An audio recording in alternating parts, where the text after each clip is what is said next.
இன்னைக்கு செய்ய போகிறது நான்வெஜ் ஸ்பெஷலான போட்டி குழம்பு. போட்டி குழம்புனா வேற எதுவும் இல்லைங்க, நம்ம மட்டன் குடல் குழம்பு தான். ஃபர்ஸ்ட் நம்ம போட்டி வேக வச்சுட்டு அப்புறம் குழம்பு எப்படி செய்யறதுன்னு பார்ப்போம். இப்போ போட்டி வேக வைக்க தேவையான பொருட்கள்: நல்ல சுத்தமாக க்ளீன் பண்ண போட்டி, கடலைப்பருப்பு, இஞ்சி பூண்டு விழுது, மஞ்சத்தூள், அப்புறம் உப்பு. ஒரு குக்கர் எடுத்துக்கிட்டு அதில் கடலைப்பருப்பு, க்ளீன் பண்ண போட்டி, இஞ்சி பூண்டு விழுது, மஞ்சத்தூள், அப்புறம் உப்பு போட்டு கொஞ்சம் தண்ணி ஊற்றி நல்லா மிக்ஸ் பண்ணி அடுப்பில் ஒரு 7லேருந்து 10 விசில் வச்சு எடுத்துக்கிட்டேன். வேக வச்ச போட்டியை நல்லா குட்டி குட்டி பீஸாக கட் பண்ணிக்கிட்டேன்.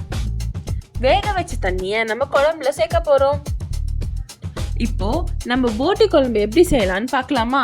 அதுக்கான தேவையான பொருட்கள்: மிளகாத்தூள், மல்லித்தூள், உப்பு, சோம்புத்தூள், மஞ்சத்தூள், கரம் மசாலா, வெங்காயம், கருவேப்பிலை, தக்காளி, இஞ்சி பூண்டு விழுது, வேக வச்சு கட் பண்ண போட்டி, வாழைத்தண்டு, தேங்காயில் கசகசா, உப்பு, அப்புறம் முந்திரி போட்டு அரைச்ச விழுது, அப்புறம் போட்டி வேக வச்ச தண்ணி. இப்போ அடுப்பில் ஒரு பாத்திரம் வச்சு 3லேருந்து 4 ஸ்பூன் எண்ணெய், 1/2 டீஸ்பூன் சோம்புத்தூள், வெங்காயம், அப்புறம் கருவேப்பிலை போட்டு ஒரு 5 நிமிஷம் நல்லா வதக்கிட்டேன்.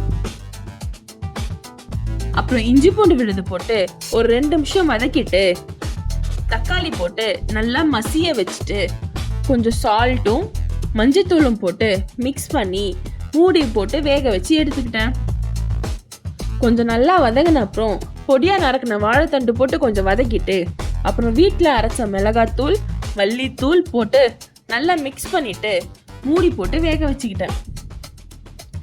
5 நிமிஷம் வெந்த அப்புறம் கட் பண்ணி வச்ச போட்டி போட்டுட்டு நல்லா மிக்ஸ் பண்ணி அப்புறம் போட்டி வேக வச்ச தண்ணியும் ஊற்றிக்கிட்டு மூடி போட்டு கொதிக்க வச்சுக்கிட்டேன். கொதிச்ச அப்புறம் அரைச்ச தேங்காய் பேஸ்ட் ஊற்றி அந்த பாத்திரம்ல கொஞ்சம் தண்ணி ஊற்றி அதையும் சேர்த்து மூடி போட்டு கொதிக்க விட்டுக்கிட்டேன். இப்போ நல்லா கொதிச்ச அப்புறம் 2 ஸ்பூன் கரம் மசாலா, 3 ஸ்பூன் மிளகுத்தூள் போட்டு நல்லா கிண்டி விட்டுக்கிட்டேன். லாஸ்டா பொடியா நறுக்கின கொத்தமல்லி போட்டு இறக்குனா சுவையான போட்டி குழம்பு ரெடி. இது சூடான சாதம், தோசை, பூரியோடலாம் சாப்பிட்டா சூப்பரா இருக்கும். உங்களுக்கு கிளீனிங் வீடியோ வேணும்னா கமெண்ட்ல சொல்லுங்க ஃப்ரெண்ட்ஸ். இந்த வீடியோ உங்களுக்கு பிடிச்சிருந்தா லைக் பண்ணுங்க.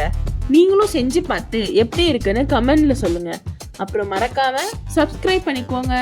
See you in another video. Bye bye.